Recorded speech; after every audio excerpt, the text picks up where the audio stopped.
Constructing your life is about much more than just building a bank account.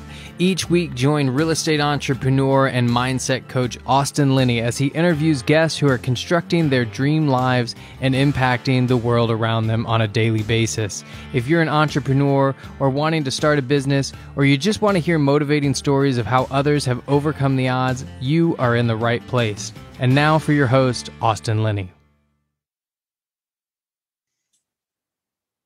Guys, welcome back to Construct Your Life. This is Austin Linney here. I have my man, Mr. Ryan Johnson in the house. How are you doing, my brother?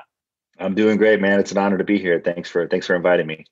Man, thank you. Dude, before I get started, this is not just to blow smoke up your ass, but I just want to personally thank you for being a listening to the podcast, taking your time to listen to it. You always have great feedback. And it just means the world to me. And I'm just so excited to have this conversation because I see you getting out there more. I see you on social media and you're crushing it. And we got to let the people know why you're crushing it. But what I want to do is I want you to tell your story, start where you want to, and then we'll go from there.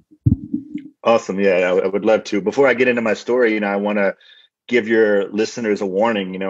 This was a week of first for me. This is my first podcast episode, my first newsletter I sent out. And, I sent this newsletter to Austin, and within 10 minutes, he booked a Calendly appointment. And, I didn't think anything of it. He puts out a lot of content, and I thought maybe he was going to give me some constructive feedback on the newsletter. And about 6:45 the next morning, he was like, "Hey, man, did you see the link I sent?" And I'm like, I'm brushing my teeth, and I'm like, "Did I see it?" "Yeah, I saw it." And I look at the notes, and sure enough, he's like, "Hey, you're going to be on my podcast at 3:30 on Thursday. Be ready." And I'm like, "Oh, okay." So words of wisdom, read the notes, because you don't want to book a Zoom call with Austin and end up being on a podcast and not know about it. Fair enough. That's good. Yeah.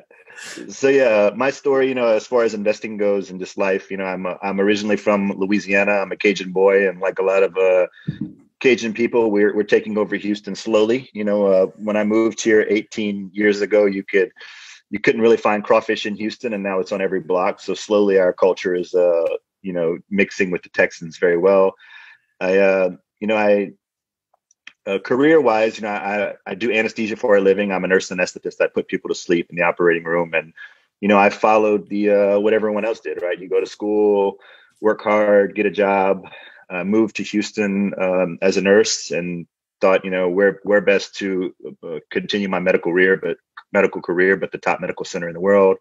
So I went to grad school shortly after that to get the anesthesia degree, and I've been putting patients to sleep in the operating room around Houston for about 14 years now. And the reason, not to mention, we'll get into the real estate stuff, but let's be honest. We don't need to dig into what you personally make, but as an anesthesiologist, a doctor, my dad was a doctor. I know you make good money, but at some point, where did the good money? Then I need to make some passive income, or I need to invest in real estate. What was kind of the inflection point for you in your career?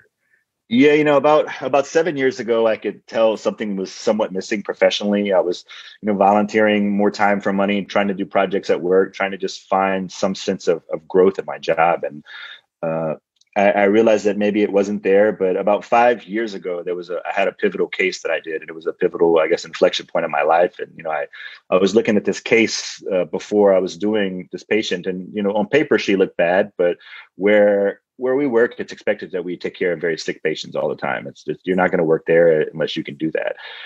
But I had this really gut feeling that something just wasn't right, and I didn't really want to do the case, and I didn't speak up. And that's hindsight's 2020. And it was an emergency surgery, and we brought the patient back to the operating room. And 20 minutes later, my gut feeling came to reality. I'm doing CPR on this patient, and ultimately, the outcome wasn't good. But it was no one's fault. No one made an error. It was just a very sick patient, a very critical case. And I think after that moment 5 years ago, I realized, hey, what am I doing here? Do I really want to be involved? Do I really want to be doing this until I'm 67 years old, right? So I think I realized then and there that, in healthcare, a challenging day for a healthcare provider is someone dies, right? Or, a challenging day is your challenge is someone else's tragedy. And, at the time I was in my late 30s, and now I'm in my early 40s, but people want to be challenged professionally, right? They don't want boring work. They want to be fulfilled. They want to be challenged. And because I think that's where you grow, is when you push through challenges, whether it's in relationships or professionally. You push through the challenges and you become a better person by getting through them. But you start to second guess those challenges when it involves someone else's tragedy. And I think for many years, you walk into the hospital, and there's a saying in the hospital is that a boring day is a great day, right? Because a challenging day is, something bad may happen to someone. So that was the major inflection point with me in my career. So what brought powerful story? What brought real estate into your point of view, into your focus?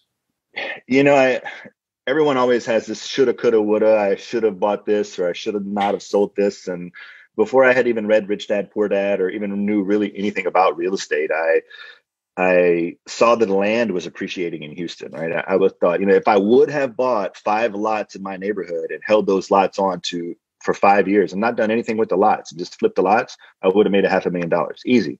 Mm-hmm. And I saw that as a missed opportunity. So I just started tracking lots on the MLS, cheaper lots in neighborhoods around my neighborhood, and the path of progress. And my first real estate deal, I walked into the property auction at the Harris County on a Tuesday morning. Never had bought a deal before, minus my personal houses. And I had a $45,000 worth of cashier's checks stuffed into my pocket. And I was the highest bidder on the lot. I bought it for $40,000. And that was my first real estate deal. I ultimately held that lot. I was going to team up with a builder and build 2 townhomes and flip them. But then we had a little event called Hurricane Harvey.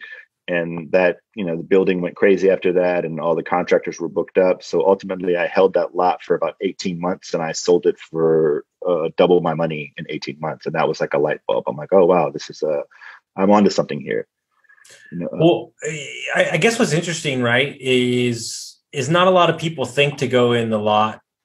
That's not something that you hear a lot. So what about that appease you instead of like flipping or doing stuff like that? Honestly, at the time, I wasn't really in the real estate business when I was thinking about buying that lot. I was thinking like, hey, what if it was going to be another income stream? What if I bought a lot a year, held on to these things for 2-3 years, and then started flipping them? And if I'm making $40,000 a lot flip, that's an extra $40K that I can put in the bank. That's kind of my initial line of thinking. But during that whole time, that's when I guess I quote unquote got bitten by the real estate bug. I went down the bigger pockets rabbit hole. Started reading, read Rich Dad, Poor Dad, read Killing Sacred Cows. That's another really good book, and started learning about passive income. And during that whole period, not long after I sold that lot, I met an individual on Bigger Pockets who I consider to be my first real estate mentor. He didn't start out my mentor, but we developed a relationship. And after I'd get off of work at the hospital, I would go and see him at his projects. And he owned a smaller portfolio, not a smaller portfolio, but a large portfolio of single family and small multifamilies, probably 30 or 40 properties. He is what you call a professional landlord. He manages his own portfolio. He's his own contractor. He rehabs deals, flips deals. He can kind of do it all. And he had a skill set that I didn't have. So I started hanging out with him, and ultimately he, invited me to partner with him on a flip. And that's kind of all she wrote. I was a 50% equity partner. I only really got a small percentage of the profit, but for me, the experience was the most important. The profits really didn't matter. Mm-hmm. How many homes did you flip with him? I've only flipped 2 homes actually with him. So I flipped that with him, and I played a role, like I played an equity role, but I was like, okay, what could I do that I can learn and take some mundane task off his hands? So I'm like, hey, let me run your budget for you. So he gave me a budget. I put it out on a spreadsheet, and I was like, hey, as you buy things, as you pay contractors, just send me the receipts, and I'll keep constantly updating your budget. So that took a mundane task off of his plate, so he didn't have to worry about it, and it allowed me to grow in that. As a new investor, especially on the single family side, that's where you can really, go sideways on a deal. Is you don't know what you don't know, right? So someone comes and gives you a quote to paint a $1,500 house at $10,000, and you're like, oh, is that a good price? But once you start running the budgets of a successful real estate investor and see, okay, this is about how much generally this costs, you're less likely to get taken for a ride. So that was my value add to him, including the equity. Some of the best real estate investors I've ever met had been contractors, or they had been, and so, and guys, if y'all didn't hear that, Like that was just a huge tip he just gave you. Like, because dude, I know what you're talking about. When I got in my second house, like a dude came and he was like, "Oh, the AC is going to be 10 grand." And I'm like, "Is it?" Like, I don't, And so like I had to call my brother-in-law at the time, and he's like, "No, no, dude, that's not right." So, like it really is. You can get taken for a ride really quickly. So that's a very smart thing you did to kind of, have a direct line to the budget so you can see those numbers. Yeah, I mean, the partnership worked out well. I did that flip, and during that flip, I ended up I started using my home equity line of credit to do deals, and that was another aha moment for me. It's like I had equity in a house that my personal house had appreciated, and I was like, oh wow, I can tap into this equity and build more equity. Awesome. So that's how I funded that flip, and I bought a rental and did my first Burr deal. This was in like 2000, I guess 19, early 2019, while we were doing that flip. Was able to pull most of the capital out, and I still own that asset. And me and the partner talked, and he was like, "Hey, look, I'm doing all these gut rehabs, and I feel like I just want to start building new construction. It would take me about the same time." And I'm like, "Well, hey, I want to do deals, so let's do a new construction. I'm willing to do it." So I funded all the equity on a new construction flip, and he built the deal, and it just kind of worked out. And that's how that was my first new construction project. And we kept going from there. I was listening to the Bigger Pockets podcast one time, and I heard Brandon and David. I was having a hard time in the acquisitions part. I wasn't I wasn't marketing for my own deals. That was probably a mistake that I made, and trying to chase deals from wholesalers. And I'm in the operating room at 2 p.m. putting grandma to sleep, and a wholesaler is texting me like, "Hey, can you come look at this deal at 2?" And I'm like, "Yeah, no, it's not. I can't do it." So I found I heard that podcast, and he was like, "Say, sometimes you can't find a deal. You have to put the puzzle pieces together and build a deal." And that was a light bulb. I'm like, "Hey, I'm working with a builder. Let's build a deal." And so I worked out a deal with him, and I'm like, "Hey, do you want to build me some rentals?" And he was like, "Sure. I want to, increase my building portfolio for the banks so they can see more projects." And we worked out a deal. So I bought a lot pretty soon after that, and I built my first duplex and implemented basically the Burr strategy on a build to rent duplex. See, I think you hit on the aha moment the same that I did, is that I'm very busy. I travel a bunch. I don't have time to hunt down the wholesaler. And the number one thing that I hate is I don't like to be rushed. That's the number one thing I hate. And so I thought to myself, well, what makes sense? Well, if I buy a lot, it's probably been sitting there for a while, and I can just negotiate a price. And then if I build it, then I control the process from start to finish. So right, yeah. I think you kind of hit on the same thing that I hit on, and any other profit margins are good, but could you walk us through, because this is what we're going to be doing as well in the market with our construction and development company. So can you walk us through kind of the Burr model and the new construction, which I don't think is talked about enough? Yeah. So, I didn't try to reinvent the wheel here. I looked like who's building new construction duplexes in the city. So I targeted those areas because, Houston is not it's not a zone. It's not a zone city. And that's one of the unique things about it. But you have to find these little pockets that don't have deed restrictions for multifamily. So you look for these areas, and hey, where everyone else is doing it, it must be okay to do it. So I saw these individuals, some were building to flip them, some were building to sell them. And I saw an opportunity in that the house hackers were really running up the prices on the duplexes, because if you crunch the numbers, if you house hack a duplex, the numbers totally work, right? You can overpay what the average investor is going to pay for it, because you're going to be living in it and you're getting the money so cheap that it just makes sense from a number standpoint. So they were really running up the comps. So I'm like, okay, so let's see if I can build for below the comp. So first you have to find a lot that allows you to build multifamily. So I knew the area that I was targeting. So I hit all the wholesalers, and wholesalers were giving me lots, and bought some off the MLS. And then after you buy the lot, you have to work with an architect or a drafter. In my case, I worked with a drafter, and they drew up the plans, and you go back and forth with the plans several times. And then once the plans are, to your liking, then you submit, the architect or the drafter will submit them to the city, and you go through the permitting process, which in Houston for a product like that maybe takes 70 to 90 days. After that, it's a go. You give the project to the builder, and it's a go. And you just start, and he's building the project and getting constant inspections, and continues on and on. And after the deal's built, you rent it out and you start the refi process. And I was building it with a home equity line of credit, and then refinancing it to a traditional mortgage.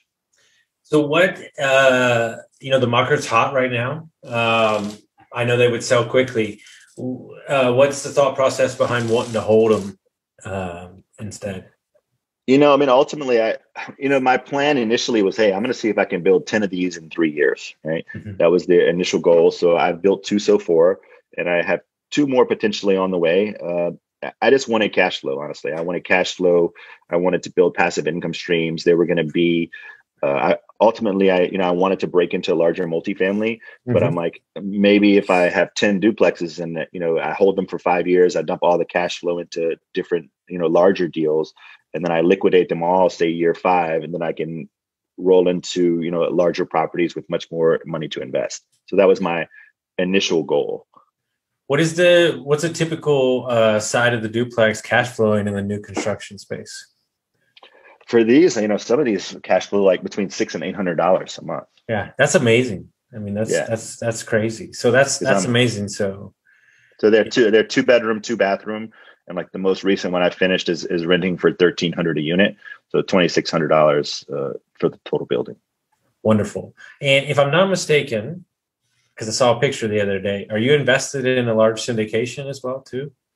Yeah. So, I noticed that, at some point in my, shorter investing career that, I'm doing all these smaller deals, but, the content, I do consume a lot of content, a lot of mindset content, but then a lot of real estate content, and all the real estate content that I was consuming was larger stuff. Right. So Mm-hmm. I kind of had the goal, but had somewhat of a limited mindset of, okay, can I jump, do I need this much experience? Do I need this much of a track record?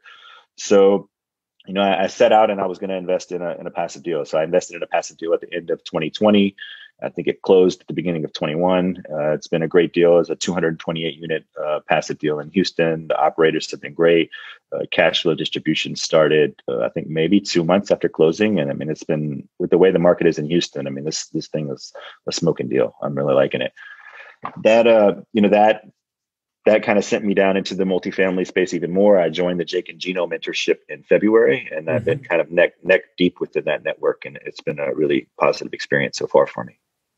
And whether or not you believe it, because I know how you think about yourself, but like the rise has been very quickly, like especially, you're like you say smaller deals, but building new construction is not a smaller deal, and then you invest in the big unit. What do you think has been the catalyst for you to move quickly and kind of like, because I know you still have limiting beliefs. I know you're still working on all these things. What has been kind of the catalyst with you moving so quickly?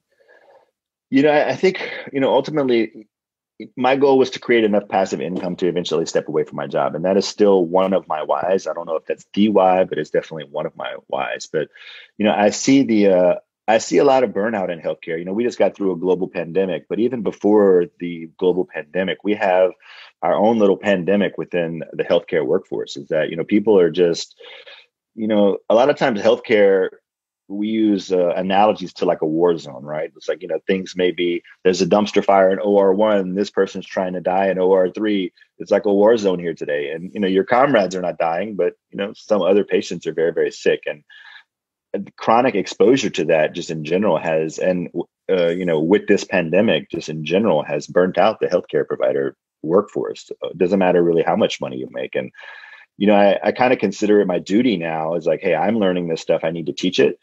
And, I'll talk to like, say a new surgeon or a new ER doctor, and they'll be, what do you want to do when you grow up? I'm like, hey, I want to be an ER doc. I'm just starting my training. And one of the first things I'll ask them, I'm like, what do you think the burnout rate for an emergency room physician is? And their eyes will get really big, and they'll be like, and they get really serious, and they'll be like, it's actually quite high. And I'm like, yeah, it is quite high. So I feel that the ultimate hedge against burnout is passive income. And as a healthcare provider, there's a lot of pros for being a healthcare provider, right? The active income stream is large. We can pretty much work wherever we want in the country.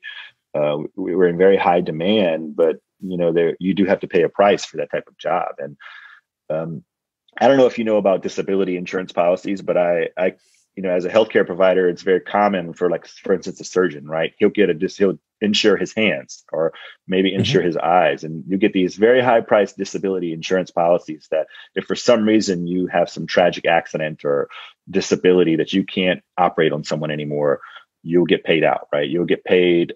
It's in essence a passive income for until you retire. And these policies can be run in the hundreds of thousands of dollars if you're practicing for 40 years, right? Mm-hmm. So you're paying hundreds of thousands of dollars to hedge against maybe this 1% chance that you will become permanently disabled and you can't practice medicine anymore.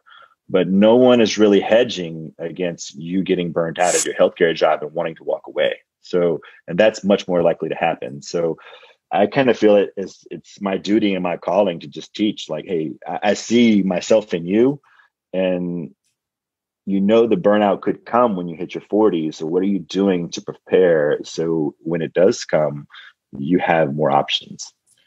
I think the way the healthcare industry is structured, because I have a coaching client who's building up one right now, and I've got another coaching client who's an emergency room doctor or nurse. I think you need to treat it like you're in the major leagues of the NFL. 100%. 100%. High money, short window, impact, out. Exactly. I 100% agree. And I think more and more younger people entering the field are starting to see it, but it's kind of it's hard to see it until you're in there, right? But once you become exposed to that constant grind in healthcare, it is like you got to make what I think is like you got to make the money. And I've done the math on paper just for some friends of mine. It's like, hypothetically, say you're a new healthcare provider, mid 6-figure income, you're 33, and at 35 you start buying a deal a year, and it's totally doable if you live within your means, right? You start buying a deal a year. Maybe it's a small deal, maybe it's a passive deal, whatever it is, and you start stacking these income streams. You just commit to the process 100%. Deal. You're not living on the cash flow, you're reinvesting the cash flow, you're reinvesting the profits on sales, and you just keep layering deal after deal after deal. When you hit 45, 47 years old, you've got a lot of options, right? And I think wealth is options. I used to think wealth is like, how much money do I have in my bank account? How much money did I make last year? Let's see if I can one up myself. But really, if my only option to make the money is to go into the hospital, then I don't really feel that that's a wealthy option, right? If you're 47 and you have the option to take a leave of absence from work, or to walk away, or to go part-time, that is options, and that's wealth to me now.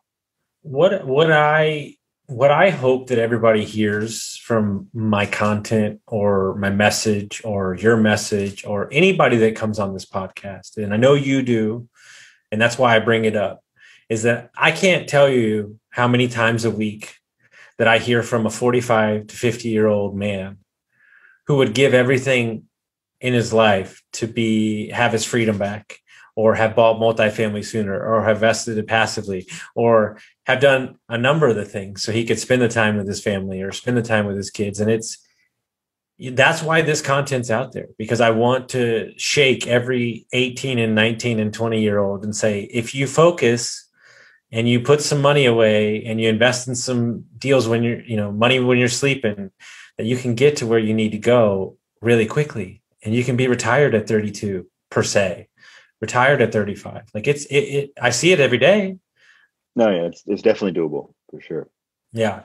So as you dip into these larger syndication deals and these new construction, where do you see yourself going over the next couple of years? Where do you think? Because one of the things I wanted to touch on with you is, like, I know, like, putting yourself out there has been something that you've been working on. You're in a profession for so long and stuff, and just talk about, like, the power of putting yourself out there and what you've seen when you've done it, and maybe inspire other people. Yeah, it's you almost have to change your identity, right? Like I want to go from Ryan, the anesthesia provider, to Ryan, the real estate investor. And I think I successfully did that on a local level. I mean, I had people walking up to me in the hospital that I barely even know, like, hey, what do you think about this deal? I get emails from surgeons and, like, oh, I got pitched this deal in, like, Podunk, Georgia, on this apartment complex. What do you think? I'm like, hey, like, I don't really know that town. I mean, I think you should talk to the sponsors and feel them out, So, you have to start changing your identity. And I started doing that locally, but I knew I needed to do that a little bit more, to my larger network, whether it be on social media. So I started a newsletter, and the response has been great. People have been more than happy to have conversations, and they want to learn more. And a lot of people aren't really exposed to these opportunities. And, being in real estate, you think like, oh, everybody knows about this. Everyone's doing it. But really in my network of, nurse anesthetists and physicians, I know hundreds and hundreds of them. Maybe 2 or 3 people have invested in passive deals. Maybe 2 or 3 people own rental properties, but the other 500 or 600, they're not invested in real estate at all, or not invested in any type of passive income, deal. Well, I think I mentioned this to you, and I know I've mentioned it to Savannah, and I know I've mentioned it to other people that are in certain industries and niches. Like, people need to see a line from A to B. Like, if I'm going to invest with you, or if you're going to position yourself as like a leader, like, they need to see A to B. So if they see somebody in your field that's doing something that can create value to them, they will see you as the expert. No, so, 100%. And I think whether by design or whether by just purely taking action, I think you position yourself as that well, which is going to serve you over and over again, right? And I know we've talked about this, but I think it's super important to understand that. Yeah, no, 100%. And, you asked me where I see myself going. So right now I've been really working on, forming strategic partnerships with boots on the ground people in Houston, in Austin, in Dallas. Texas is my state. So most of the investors that I'm around, they want to invest in Texas, right? I think it's a pride thing. And so I've been positioning myself, because multifamily is a completely different game. I can build a duplex with myself and a builder and really no one else. But, if it comes to buying a $5 million building, it's a team approach to do that. Somebody needs to be able to raise money. Somebody needs the deal. Somebody needs a track record. Even if I had money to buy the building almost cash now, probably the broker wouldn't even sell it to me, because I personally haven't done that. So partnerships are key. And so that's kind of what I've been focusing on. But, eventually I would like to be the lead sponsor in some of these bigger deals. And I'll be honest with you, and I want you to record this and I want you to listen to it. The moment that you do that, I think that money that you're going to need is going to come way easier than you think, because they see just like I spoke about, they see the direct line from you to them, and they're like, dude, I want that. Right. And so it's just going to be, finding the deal, getting the repetitions, but it's so awesome to see, you kind of explode. I know we talk a lot about real estate, and it just warms my heart to see somebody going after what they want to and succeeding and making the relationships. And this is what it's all about, is building those, like you said, strategic relationships to create the momentum. But also, more importantly, I think the reason that it's so easy for you is that your heart's in the right place. And I think that if your heart's in the right place and your why is bigger than a number, I think you're going to get to where you need to go. Right. Yeah. For me, it's not really about a number. It's more about. I'm really enjoying the process, but it's definitely a lot of work. And I think I was listening to another podcast just about entrepreneurship in general, and they said it's the only field where you'll work 80 hours a week to shed a 40-hour-a-week job. It's true. Yeah. So before we get out of here, if you could give a little piece of advice to anybody out there that's working a high-end job, maybe they're burnout, maybe they're feeling overwhelmed, and they're looking for a way out, what advice would you give to them just to kind of crack the shell and get started? I would say, you likely worked hard and you probably spent a lot of money on education to build your active income stream, but see your job not necessarily as a calling or not necessarily as something you love to do, but see it as an income stream only. See your job as a business, right? So now, how can you leverage your income, even though you're burnt out, to create more passive income and make that be your new passion? And in essence, is what this podcast is about, right? Construct your life. So you have a tool to construct your life, is your active income stream. So use your active income stream to learn, get educated, network, and take action to build whatever life you want, and include passive income in that life so you control it more. Boom. Nothing more. So if people want to find out about you, they want to follow the journey, how would they do that?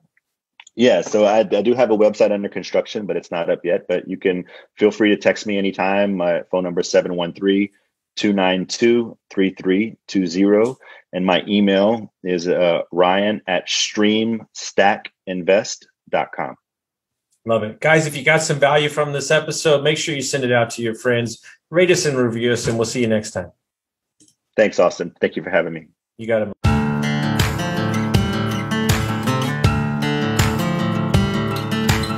Thank you for listening to Construct Your Life with Austin Linney. If you enjoyed this episode, be sure to rate, review, subscribe, and pay it forward by sharing with a friend.